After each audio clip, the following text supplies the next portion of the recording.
ரூபாய் 1000 பொங்கல் பரிசு பணம் நேரடியாக வங்கிக் கணக்கில் செலுத்தப்படும்.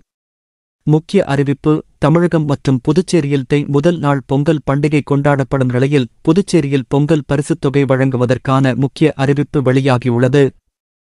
ஆண்டுதோறும் தை மாதம் முதல் நாள் கொண்டாடப்படும் பொங்கல் பண்டிகைக்கு ரேசன் அட்டைதாரர்களுக்கு பொங்கல் பரிசு பணம் வழங்குவது தமிழ்நாடு மற்றும் புதுச்சேரி மாநிலங்களில் செயல்படுத்தப்பட்டு வருகிறது. தற்போது புத்தாண்டு தொடங்கும் நிலையில் இப்போதே பொங்கல் பரிசு பணம் வழங்குவதற்கான செயல்பாடுகளில் புதுச்சேரி அரசு இறங்கியுள்ளது. அதன்படி அனைத்து சிவப்பு ரேசன் அட்டைதாரர்களுக்கு ரூபாய் 1000 பொங்கல் பணம் வழங்கப்படும் என அறிவித்துள்ளது.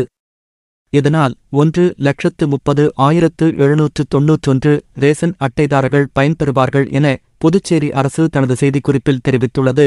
அந்த செய்திக்குறிப்பில் சிவப்பு அட்டைதாரர்களில் ஓர் நபர் கொண்ட அட்டைதாரர்களுக்கு ரூபாய் 500, 2க்கும் மேற்பட்ட குடும்ப உறுப்பினர்களைக் கொண்ட அட்டைதாரர்களுக்கு ரூபாய் 1000 வழங்கப்படும் என கூறப்பட்டுள்ளது. மேலும் இந்த பொங்கல் பரிசு பணம் நேரடியாக ரேசன் அட்டைதாரர்களின் வங்கிக் கணக்கில் செலுத்தப்படும் என கூறப்பட்டுள்ளது.